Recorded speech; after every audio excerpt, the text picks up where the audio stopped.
Good morning, my outstanding friends. Today we're going to be talking about megaliths.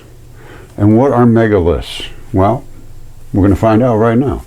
They're stone structures, they think. Now, I have a different take on this, and you will see it coming up right now. Okay, let's just start with what a megalith is. They think it's construction, ancient construction. Now, academics don't normally weigh in on this because they have no explanation for this at all. I weigh in it because I know exactly what it is. And I can tell you what Stonehenge is made out of. And it is constructed, yes, but it's constructed out of something that most people would not think of. Now, it's a large stone that forms a prehistoric monument or part of one. That's what a megalith is. And they're all over the world. They're not just here and there. There's, I think they said, that, well, here it is right here. A megalith, a large stone that has been used to construct.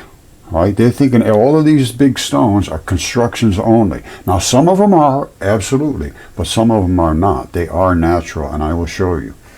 Now, they say they're prehistoric structure or monument, either alone or with other stones, such as Stonehenge. There's over 35,000 of these sites in Europe alone. And they're everywhere. They're over the world. They're all over everywhere. They're everywhere. And in the Midwest, United States, and out west, and up in the northern territories of the West, they're just everywhere, everywhere. And they are gigantic stones, absolutely. However, they're not what you think they are. They're not just natural stones that came out of who knows where. These were creatures. You see that? This is from a Myron Cook video, and he's looking at this thinking this is some big deal. What about this? He said, oh, those are just natural. That's all flat irons. I said, those are dragon scales. And that was it. He was gone. And this was a gigantic dragon. And this is some part of its guts. Or maybe it was something he ate and it's digesting. I have no idea. But it's laid out like this, and these are the dragon scales. And the same thing with Typhon in Morocco. Now, I want you to think about this. Why did every single culture on Earth have stories about dragons and giants? And I can tell you why. They did exist, and they weren't much different than this. Typhon in the desert in North Africa spans in the entire length of North Africa and is almost identical to that, spitting out fire to try to kill a gigantic fish. I've shown it hundreds of times and rejected by academia because it's too much for them to accept. And so are the megaliths. So they have no explanation for that. So there's dead silence in academia about these things. And these are what we are here to understand, not to hide from. All right, if you don't know about Typhon, there he is right there. So come up to my channel and look at these things. This is not nonsense. This is reality. And we are living right now in a fantasy world, my friends. And that is delivered to you by Yale University and the rest of the Ivy League, which forces you to repeat what they say, or you will be termed an idiot, and your life will be sort of miserable. Because they can make your life miserable if you don't say exactly what they tell you to say. They'll tell everybody you're an idiot, you couldn't repeat what they told you to say, so you're not worthy of getting a good job or being respected. All right, so we're going to be talking about these megaliths. This, my friends, is approximately a half a mile long. These dragon scales just go forever. And the same thing with Typhon. And they're all over the world. They're just everywhere. Because the world was covered with giants and dragons that had to be removed because they destroyed the world. And that's what Venus did. It came and almost impacted Earth. Everything died. Almost everything. Anything large died. And some small little human creatures apparently way up into the mountains and into caves when this happened. And then when the cataclysm passed, they came out and repopulated the Earth. And according to Velikovsky, the impact of Venus into our atmosphere literally boiled the waters on earth. Now, not necessarily the oceans, but even in the Colburn Bible, it says the same thing. The waters boiled. And then all of these creatures died. The whole earth was covered with one gigantic flood. Yale University agrees with this now. But they put the date of this at 540 million years ago. I put the date of this at 3,500 years ago, as does Velikovsky, as does every culture on the face of the planet. And everyone had the same story. There was a terrible worldwide flood cataclysm that happened as a result of a fiery comet being ejected from Jupiter, and it was born. The text was the fiery comet was born from the feared god Jupiter. So remember this: the fiery comet, which was Venus, was born from the feared god Jupiter, and it impacted Earth's atmosphere, combusted everything. Velikovsky claims that after the flood, because of the compression of the hydrogen and oxygen bashed together, it compressed it and caused boiling hot rain to fall, because it turned it into water. Hydrogen and oxygen is just water, only it's in gaseous form. When you compress it, it turns into water. And it was a compacting of our atmosphere by Venus, just smashing right into it. And the whole skies combusted, and water fell as boiling waters. The oceans boiled. The seas swelled over all the entire ocean, and it was brought up all this salacious ooze, it's called, silicon ooze, that coated everything and preserved all of these creatures. Precisely what Yale says in their paper about exceptional preservation of soft-bodied creatures. And that is what I've been showing for 15 years. Exceptional preservation. That is a goose head, and that's feathers. That's pretty exceptional. That's pretty damn exceptional. However, the internal parts, the throat and all that, turned to stone. I've shown this hundreds and hundreds of times. And till this very day, zero engagement from academia. And I have slaughtered them with posts over and over and over. I've contacted Yale and Harvard and Johns Hopkins. I went to Johns Hopkins. The professor there turned me away within, I think it was 8 minutes between the time I submitted all my information to him, CAT scans, DNA, specimens, everything. 8 minutes later, he told me I was insane, to go away and just get lost. This is what you get from academia. It's a disgrace. And we are being misled. And our eternity depends on understanding what we see in front of us now. If you can't understand what you see now, your eternity is not going to be looking good, as far as I can understand. You're here to understand this stuff and to turn away from it and be misled by someone that's trying to mislead you. There's no human being on earth that can be so incompetent as to mimic what Yale has done. It's impossible. The only possibility is fraud and plagiarism, which they did. They plagiarized my work and took credit for it and claimed, yes, this all happened. And then they sort of obscured it and said, oh, they were only like 3 meters long, little tiny things. No, absolutely not. That's not 3 meters long. I've shown this dozens of times as well. Exceptional preservation, soft-bodied creatures promoted by silica-rich oceans. This paper, a year after I submitted everything to Derek Briggs at Yale, they took credit for my research, and NASA funded them. This is an identical paper to my paper about heavy silicon, about the flood, about this thin layer worldwide, and they claim all this stuff, yeah, perfect preservation, exceptional. And they just have no clue about it. They think it was just little soft-bodied creatures. There was no, at this point they say there was no bones, no teeth, no shells, no nothing. It was just soft-bodied gooey things. Totally wrong. That's a bone. That was preserved in the flood. They would say that's soft tissue because they see no bones. Well, let me tell you something. There's the tiniest bit of bone right there, and that is a bone. Get an anatomist. Get anybody, the top anatomist in the world, and if he says that is not the head of a bone, that guy shouldn't be teaching anything. He shouldn't even be breathing oxygen.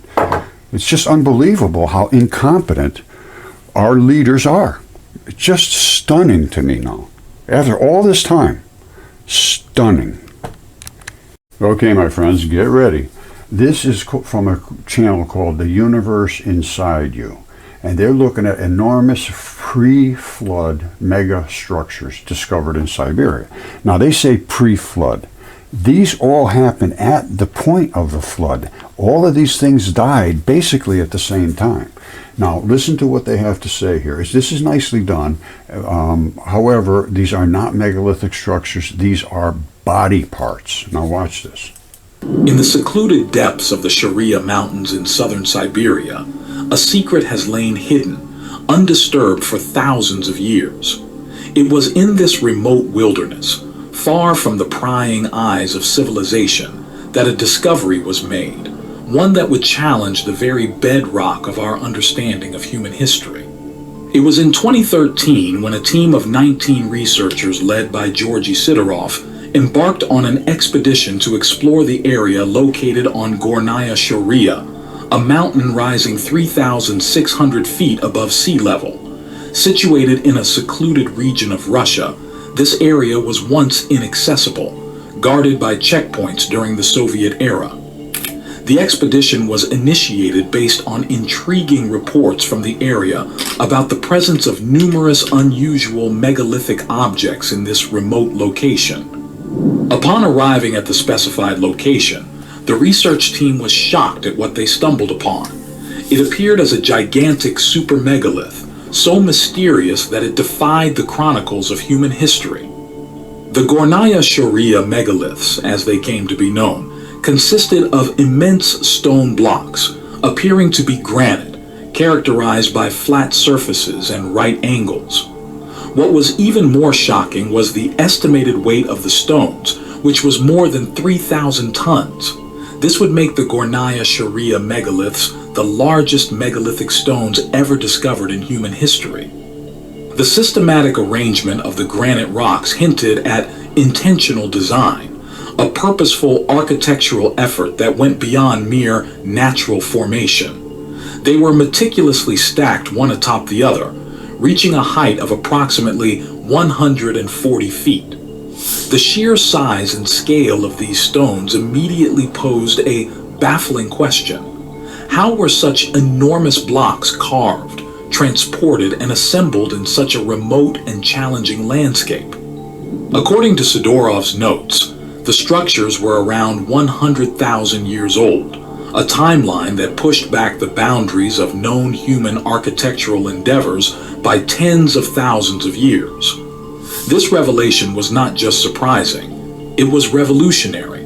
It suggested the presence of a civilization with advanced knowledge and capabilities long before what was traditionally accepted in the annals of human history. Georgy Sidorov and his team were astonished by the colossal size of the structure. The magnitude of the discovery of a monument like this was incredible, one that had remained hidden for eons, a silent witness to the passage of time and possibly to the rise and fall of an unknown civilization. The insights and observations written by Sidorov would prove crucial in unraveling the mysteries of this enigmatic site. The sight of the huge granite blocks, meticulously stacked in a wall of polygonal masonry, suggested a level of architectural sophistication that was previously unimagined in that era. Sidorov noted the construction's resemblance to other ancient megalithic structures such as Stonehenge and the Egyptian pyramids, yet unique in its own right. The comparison was not just in terms of the sheer size, but also in the mystery of the purpose and functionality of the site. Okay, I think we can stop right there. This is their interpretation that this was a constructed site. My interpretation is this was a creature, and a gigantic creature, and I will point out why I can make that statement, and I can make it stick. And I can show you creature anatomy that mimics this. And anybody that's familiar with Typhon in the desert or Quetzalcoatl on the East Coast understands the size of these creatures. And they all had bones, and they all had digestive systems. They all had skin. They all had, some of them had scales, feathers, all kinds of things. All of those I have shown over and over and over. And I will point out to this because I believe this was a dragon. All right, so they're trying to figure out, why would somebody build this? Well, they wouldn't. That's why. Here. The dimensions of the structure as recorded by Sidorov were staggering. The wall, as he referred to it, was around 700 feet in length. All right, I would look at that too, and I would say somebody built that, unless you really understood anatomy as I do. This, and they might have chopped into this when it was wet. This looks like somebody chopped into that to make an entrance into there. For what reason, I don't know. But this, if you looked at that, yes, you'd say that was constructed. However, you see this seam here is it's a certain width, and this is another width. That's exactly how they form, and then they form in these blocks. And that, again, I've shown many, many times. The individual stones were each about 65 feet in length and between 16 and 23 feet in height. These figures were not just numbers. They represented a monumental human effort. That's the thing. They're not going to do this. They were busy making a living. Who's going to do that? Why would they do this? At this particular point in time was right after the flood. They say this was pre-flood. No, these stones didn't exist pre-flood. These stones were a product of the flood when all these creatures died and almost instantly became petrified. And that's exactly what Yale says, only they can't get their heads around the size of these things. Even though I showed them DNA tests, CAT scans, everything from the giants I have on my own property, and one giant has a fingertip 3 feet long, which estimates out to be a creature about 180 feet tall, and that is tiny. All right, I'm going to show it one more time. This is Typhon in the desert, and he's attacking this gigantic fish. And this is his head. It's all written about in Apollodorus and Hesiod. And this is his dragon scaled throat. You see these dragon scales? This is his throat, runs all the way down, just like the other one that I showed you here. Whoops. Well, there's another. Look at that. That's a truck. These are all tendons. And here's the one I showed you right here. This is the dragon here. This is from Myron Cook's video, and he won't respond to me about this. He's making all these videos. Oh, I know all about this stuff, and I know exactly how this happened. Oh, that's just something that's just laying there. How could you miss this? This is what really upsets me, is that these people I call them perfectly happy deluded. When you become a PhD, you are perfectly happy deluded. You don't care about reality anymore at that point. They consider Stonehenge to be a megalithic monument, and it is. It was built to honor some giant. This is, I think it's like 450 feet down the road, is the foot of the giant, and that's a foot. There's nobody in the world can deny that. And if you're any kind of an anatomist or a biologist and you understand the human anatomy, you see that little dot and that little dot and these little holes at the end? These dots on these toes are where your terminus is, for it changes from the vein, from the artery over into the vein. And they each have two little tips on the end, and then they have a whole batch of other stuff in the middle. There's a lot of fluids going on in your toes and your fingers. Those are the terminuses, where you turn, it goes from the artery comes out and the vein comes back. And that's right there, artery and vein right there. There's the vein right there, the black spot from where it went up his leg. This is at Stonehenge. They just missed everything. Who could possibly miss this? And it's called the heel stone. Okay, so here I am screaming, oh, these are all natural structures. No, they are not. There was construction going on here. They cut these slabs and moved them down here. How they did it, I don't know. But I do know they had construction equipment here at this time. And these were soft because this was just after the flood. All these creatures died. This is tendon. And that tendon this is the perfect stuff because it's tough as hell. And it was soft at this time. They cut it and moved it down here to make the walls. You see the walls down here?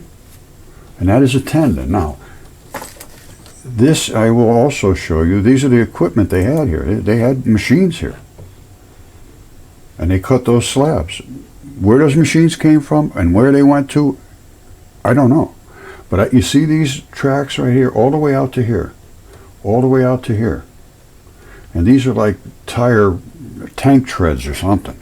Now, these indentations here, I think were probably to anchor this in position. Now, this must have dropped out of the sky as far as I could see. I can't see how they drove it here.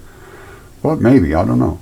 But this anchor here and these two here, I think were locked in so the thing wouldn't slide and move this way and that way, because that's what this would do. And at the same time, they were digging this out, and how they moved it, I don't know. But they were doing something. And here's what they were moving. Hold on, here it is right here. This is these kind of walls you see all over Peru, Bolivia, all down in there. You see them up here? Well, you know what these are made out of is tendons, primarily. However, this one they used a piece of bone. You see that? That's a bone coming right out to where the tendon sits right around the bone, and that's a scrap. But this has plenty of structure here, so apparently they decided it was okay to use.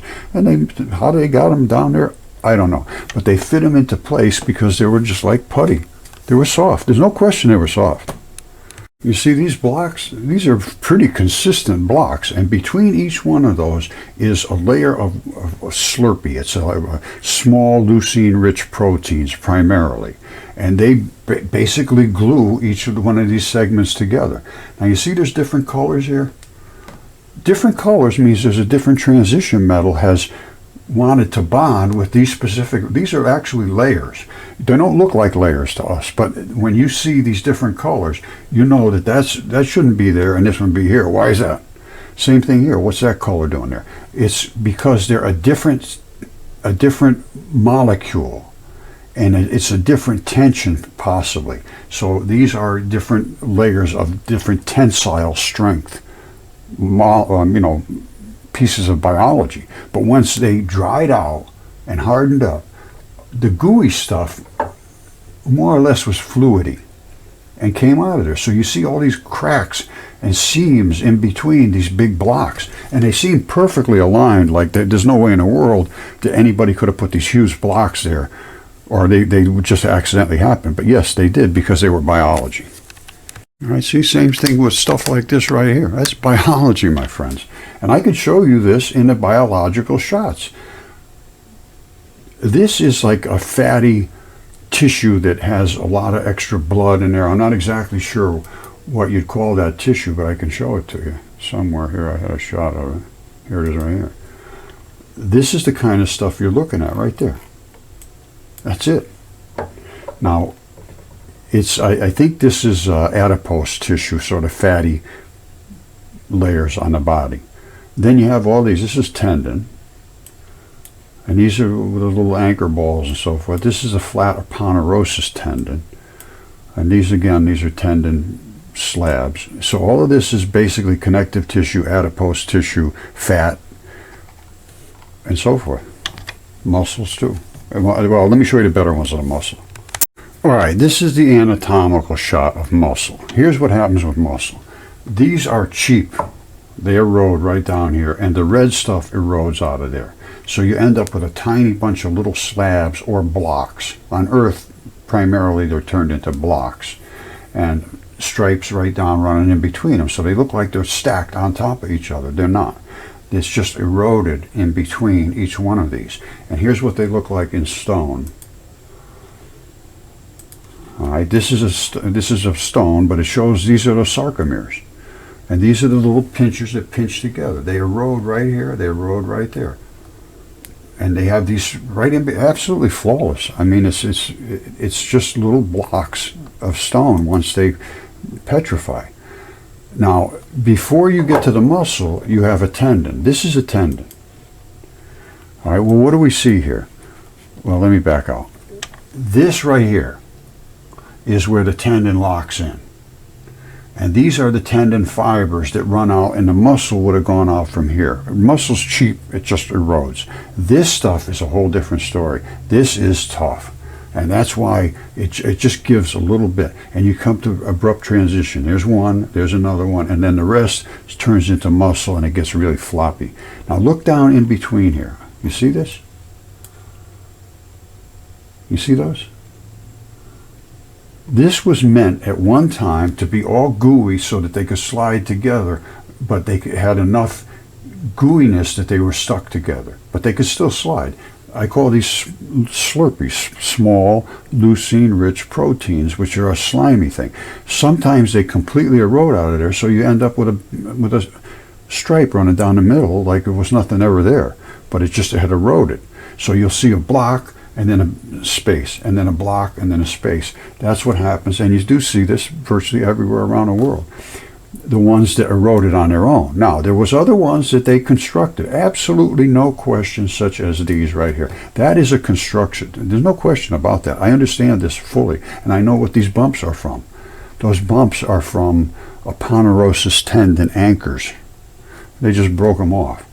But this is, they did some fabulous work. How they moved these gigantic things, I don't know. But I do know they had equipment here. As I showed you, there's absolutely no question about this. None whatsoever. I believe this is in Sampiata, Bolivia, but I'm not sure. But they're all over the place down there. And they just disregard them because there's nothing they can say about them. It's just too... Stay away from that because we don't know. All right, I got a few more things to show you, and then we'll go to that video that they're showing of Siberia, this megalithic structure. Now, this is tendon, and it's starting to come into muscle. The muscle takes off right about here where it starts to get really red. But remember, I told you there's abrupt transitions. They get the heavy-duty stuff, and then there's abrupt transition here, and a little less mineralized, and then it gets into primarily muscle, where you end up with this really reddish-looking stuff. Because that's what muscle is saturated with red. You see over here, that red, there's muscle over there somewhere. This is a guy's four-wheeler. And that's pretty good size. Now look carefully at what I'm showing you here. You see these little stripes right on top of these? These are just layers of tissue. All right, so in certain places they will lay just perfectly flat, and they'll look like a wall with another thinner wall and then another thicker wall and so forth. And that's exactly what you see in these megaliths. You see this? They won't back down from this. They say millions and millions of years. That is, one creature fell over dead. This is the tendinous material and the tough tendons. That's the reason this is standing here. There was a bone here and there was muscle here. The muscle erodes, the bones just go away because of the salty waters. And here's one in my shop I have that's very, very similar. All right, this right here,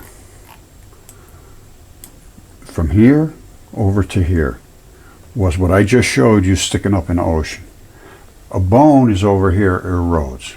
The muscles over here, this reddish stuff, it's floppy. This is totally different. See how it's brown? There's no blood in there to speak of. That is just very, very tendinous. You see that circle right there? And this coming straight out here, right in the center of the thing. This is the anchor. And the anchor is also apparent right there in the one in the ocean. There's the anchor right there. This would have been that bone. And this would have been where the blood and the muscle was. But this stuff doesn't erode. This is tough. And these are that little slurpy stuff that can move back and forth a little bit as this thing moves here and there, but just a tiny bit. Then the muscle can do all kind of big heavy duty moving around. But it's weak in these conditions. This never gets weak. Tendons are just tough. That's why they made all these structures. This is a tendon. That's a tendon. That's I believe an Achilles tendon. And it's the rope-like tendon. This is tendon too. I didn't make anything out of that. That's just laying around, but it was a tendon. And this is tendon too. This is a aponeurosis tendon. The other one is rope-style tendon. And they were big creatures. As you can see here. These have tendons and muscles in them too, just like us. But they also had scales, and they were also literally up to 1,000 miles long. These dragons. Think of the size of the biology that is in a 1,000-mile long dragon. And that's what I showed you right here, right there. 1,000 miles long. Over 1,000. He goes all the way from here at the tip of his head all the way out to here at the tip of his tail. It's 1,187 miles from here to here. And this is exactly what was written in Apollodorus. If they don't start taking account of the ancient things that were written, we're just living in a fantasy world. And we are right now. It's totally fantasy. And here, over here in North America, you got Quetzalcoatl, another thing 100% written about. And he's exactly identical to what they portray him in the ancient texts. There's his head right there. Here's his body, snakes all the way up the East Coast. And he was a feathered serpent. And these right here, my friends, are feathers. You see that? And they are green because feathers make things grow extremely green. You can buy feather meal. It's all ground up feathers. And these are the green mountains. And here is his body. All that runs all the way back up here, all the way here, all the way up to his throat, and his face, and his head. And he has beards, just like all the dragons. Almost all of them have beards sticking out. And I think I understand what they were for. This is his headdress. And this is all feathers too. And here's the feathers in his headdress. Here's a couple of feathers right here. You see that feather? That's a feather, my friends. I know feathers extremely well. I love feathers. All right? That is a feather. Take a second to home in. You see it? And this is the feather. It's exactly what they are right there. It's exactly what it is. And there's one here, there's one here, there's one here, there's one here, and they are in his headdress. The whole thing, all these green things here are feathers. And that's why it's growing so green where it is right here. This is scaly body. This is a different stuff, so it doesn't grow green like the bloody stuff and the feathers. All right? It's impossible to miss this. The only way is suppression of unwanted factual information by our Ivy Leagues. They're the ones that set the tone for everybody else. If you go against the Ivy League, you are literally destroyed. They have the ability to literally murder you in your life and create a living hell for you if you stand up for yourself.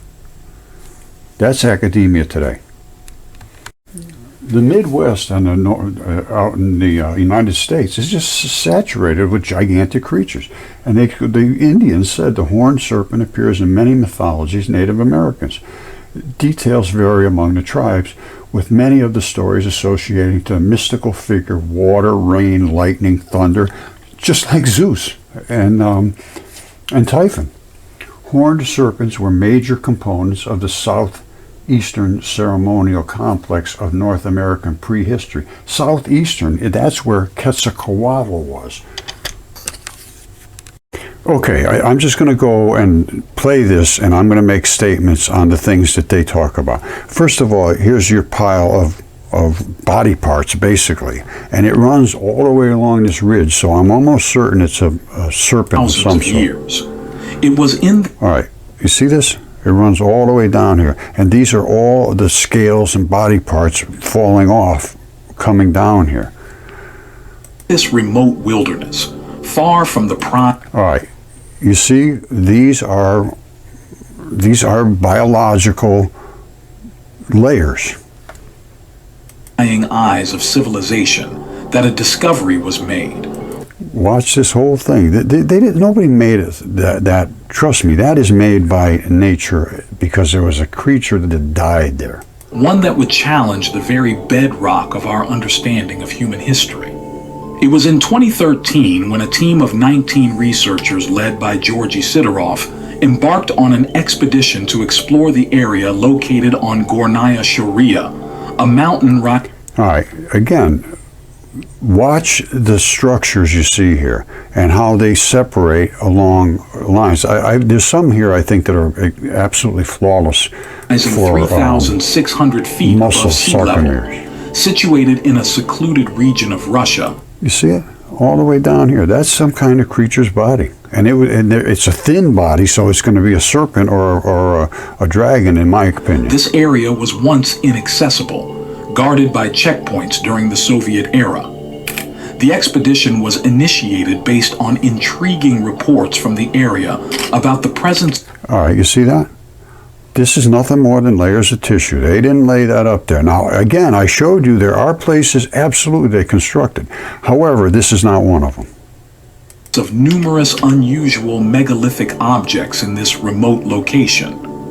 Upon arriving at the specified location, you see it? These are nothing more than layers of tissue that some of them have dropped and broken off and fell off, but all of these seams are natural. The research team was shocked at what they stumbled upon. It appeared as a gigantic... All right, you see this? Now, this one here, that one looks like a wall, to be perfectly honest with you, but it could just be natural. And the same thing here, that's natural. That there is no question about in my mind. And those were muscle sarcomeres. Gigantic super megalith, so mysterious that it defied the chronicles of human history. The Gornaya Sharia megaliths, as they came to be known, consisted of immense stone blocks. You see the size of that? Now, I'm not saying that's not human constructed, but I don't think so. You have these thin layers on top of the thick layers, and that's what you see in nature. Appearing to be granite, characterized by flat surfaces and right angles. These are muscle sarcomeres. That's why they have flat surfaces and right angles. They're sarcomeres. They were glued together and did this like a muscle does. And this here, you see down here, I believe that's our artery blood coming out of that one specific spot. Always look for the red and the black. So there's probably going to be a black right around here somewhere, but I think this is about as much as they show of that spot. What was even more shocking was the estimated weight of the stones, which was more than... You see that stone there? I'm telling you right now, I think that could very well be a no-toe. But I'm not going to make any claims about that. But I have one here that is a no-toe, looks pretty close. It doesn't weigh 3,000 tons. This would make the Gornaya Sharia megaliths the largest you see this? megalithic stones ever discovered in human history. You see these different colors? The different colors are different zones where the blood was either pumped in or being pumped out, the vein and artery. The systematic arrangement... You see this? These are sarcomeres. And this is red blood coming out of there. It's still leaking. It's iron oxide. Red blood is almost pure iron. And they call them iron oxides like they're just nothing. Well, they're blood. Arrangement of the granite rocks hinted at intentional design, a purposeful architectural effort that went beyond mere natural formation. They were meticulously... Nobody meticulously stacked those. Those are sarcomeres. You know what? That could have been the red thing that I saw before. If that was the same spot. Let me see.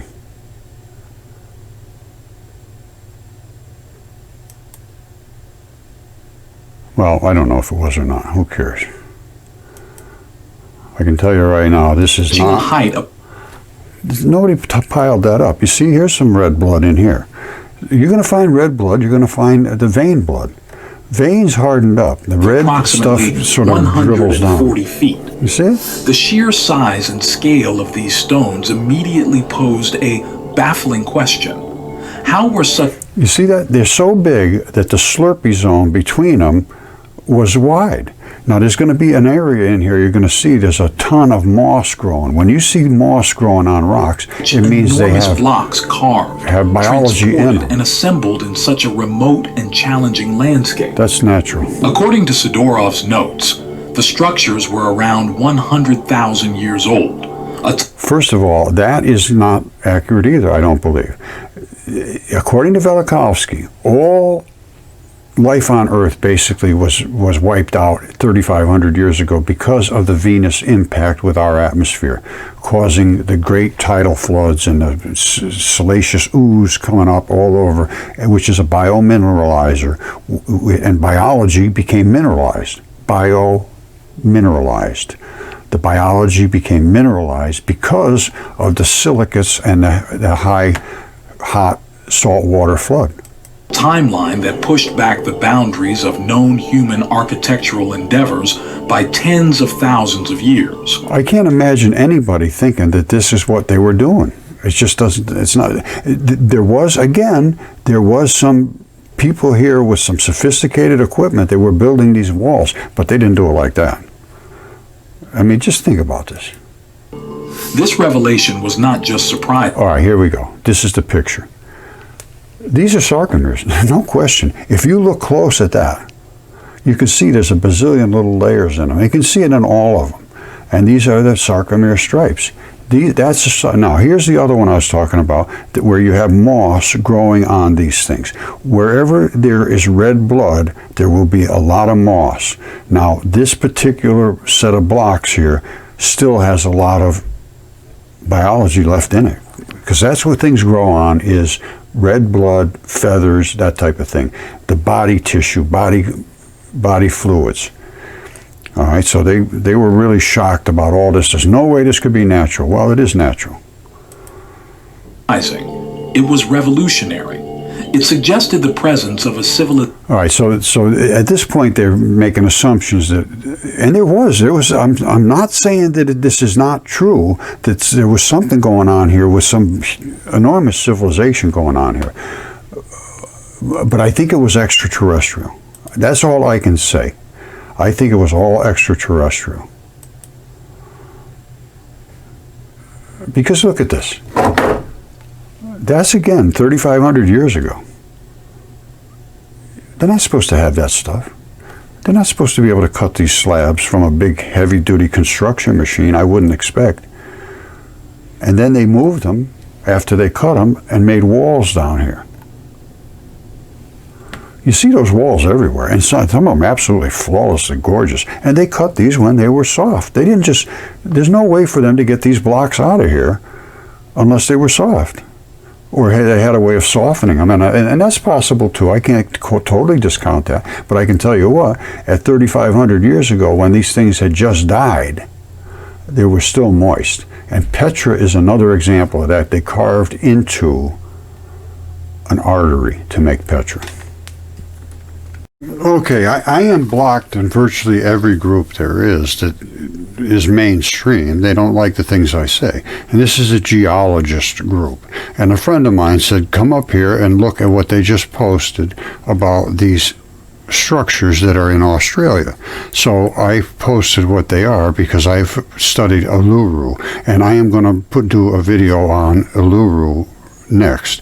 But they knocked it off. So I said, I am blocked, but have valid info, and nobody's going to want to understand it. They're doing all kinds of, this is a natural formation, we understand all this kind of stuff. They don't understand any of this, and they won't allow anybody that does to understand it to talk about it. So you have to follow the company page or stay off the stage.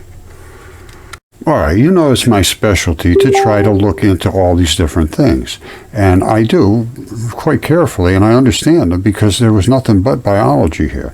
So this is the geologist. And again, this guy here, Jay Dean, said Roger Spur could likely figure this out because nobody can understand it.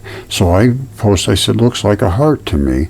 Blood is iron and red, which is this. Now, then I put the evidence to show Uluru and what a heart muscle looks like and how it is eroded, and you can see it. There's no question Uluru is a heart. The next video I do will be on Uluru and the biology and geology of Uluru and why Australia is literally a blood clot.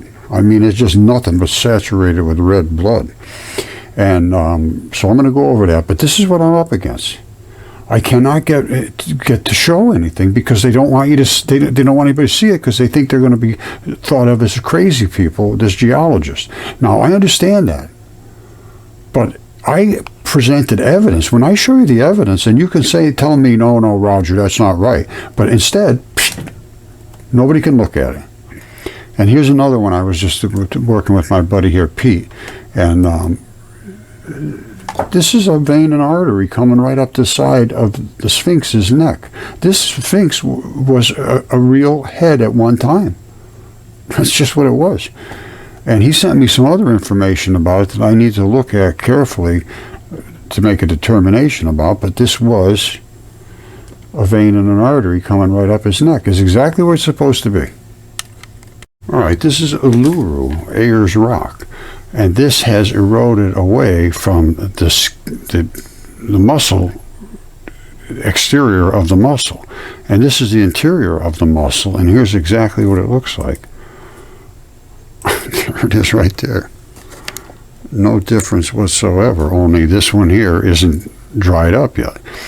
All these little pockets erode out, and you get the structure left over, the red stuff.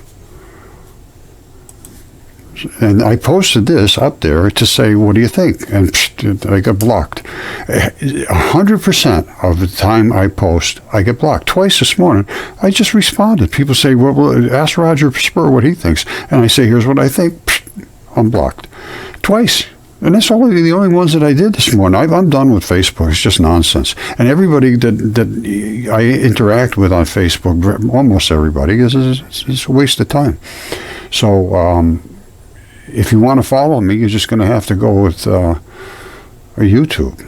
And I love you all, but I only have so much time, and I'm having a lot of requests to answer a lot of this and that. We need some kind of public forum. I just can't respond anymore to a lot of the stuff, and I really want to, but I just don't have the time, because I'm continuously up against a fight. And I'm not going to back down from this. This is real. It's what it is. And until people can accept it, they're just going to have to put up with me posting about it.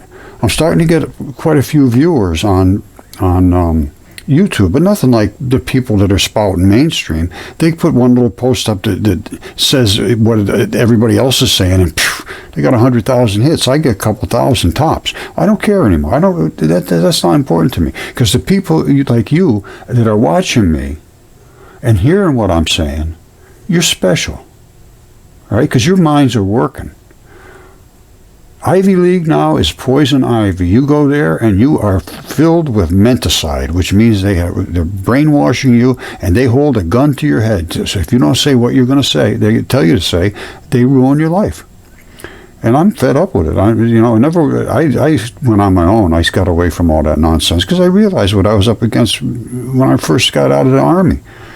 And I started to go into this stuff. The professors were just nothing but arrogant meatheads. Absolutely nothing of any value from them. It's like Mark Twain said, I was educated once. It took me years to get over it. I love you all.